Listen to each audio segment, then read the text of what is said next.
أعوذ بالله من الشيطان الرجيم بسم الله الرحمن الرحيم।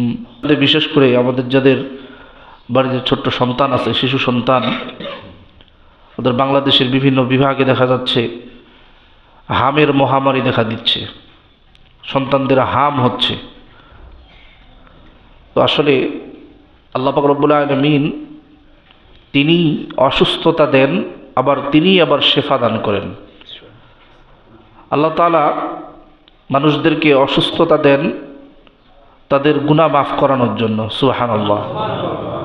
এই যে আমাদের জ্বর হয়, জ্বর হওয়ার কারণে, বিভিন্ন শারীরিক অসুস্থতা হওয়ার কারণে আল্লাহ রাসূল সাল্লাল্লাহু আলাইহি ওয়াসাল্লাম, সহিহ বুখারীর মধ্যে হাদিস এসেছে, আল্লাহ রাসূল সাল্লাল্লাহু আলাইহি ওয়াসাল্লাম বলছেন যে কোনো ঈমানদার মুমিন বান্দা সে যদি চিন্তায়, টেনশনে পড়ে, অসুস্থতায় ভুগে এবং যদি তার পায়ে কোনো কাঁটাও ফুটে যায়, এর দরুনও আল্লাহ তাআলা তার জীবনের গুনাহ মাফ করে দেন। সুবহানাল্লাহ। এক হাদিসের মধ্যে আসছে, মৃত্যুর আগ দিয়ে দুইজন ব্যক্তি, তারা দুইজনই তৃষ্ণার্ত, পিপাসিত। এমত অবস্থায় একজন হচ্ছে নেককার আবেদ আর আরেকজন হচ্ছে গুনাহগার।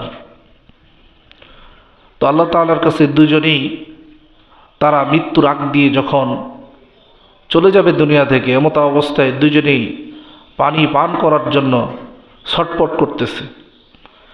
এমত অবস্থায় যে নেককার বান্দা, যে আবেদ মুমিন, তাকে সেই মৃত্যুর সময়, মৃত্যুর আগ মুহূর্তে জাহান্নামের উত্তপ্ত এক গ্লাস পানি তাকে দেওয়া হলো।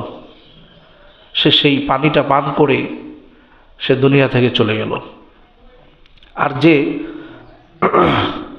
গুনাহগার, যে বেঈমান, যার ঈমান নাই, সেও পানি পান করার জন্য ছটপট করতেছিল, তাকে সুস্বাদু ঠান্ডা এক গ্লাস পানি পান দেওয়া হলো। সেও সেই পানি পান করে দুনিয়া থেকে কি হলো? বিদায় হয়ে গেল।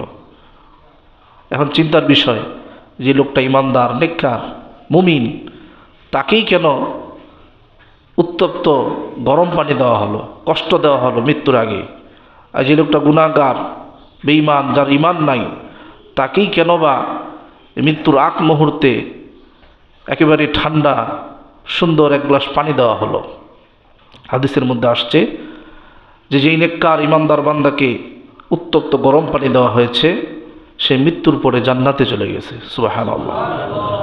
আর যে লোকটা গুনাহগার, যার ঈমান নাই, বেঈমান, সে ঠান্ডা পানি পান করছে, সুস্বাদু পানি পান করছে, কিন্তু মৃত্যুর পরে সে জাহান্নামে চলে গেছে। এর কারণ হচ্ছে ঈমানদারকে উত্তপ্ত গরম পানি দেওয়া হয়েছে।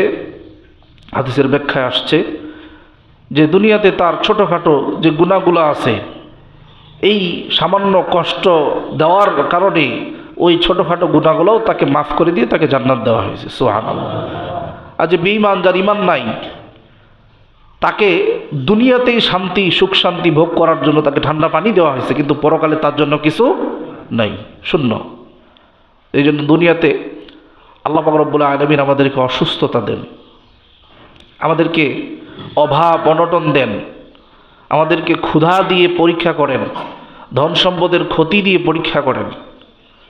এই জন্য হতাশ হওয়া যাবে না, নৈরাশ হওয়া যাবে না।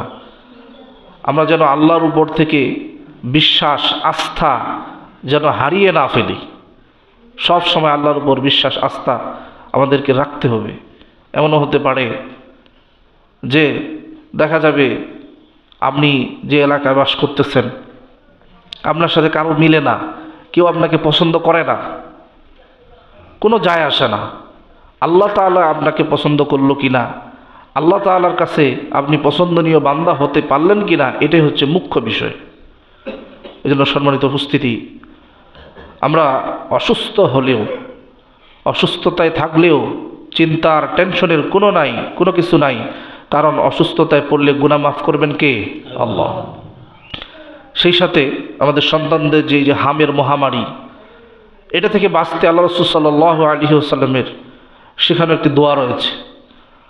আল্লাহ রাসূল সাল্লাল্লাহু আলাইহি ওয়াসাল্লাম যখন মহামারী চলে আসতো তখন এই দোয়াটা পড়তেন এবং সাহাবাদেরকে পড়তে বলতেন, শিক্ষা দিতেন। আল্লাহুম্মা ইন্নী আউযু বিকা মিনাল বারাসি ওয়াল জুনুনি আল জুযামি ওয়া মিন সাইয়্যিল আসকাম।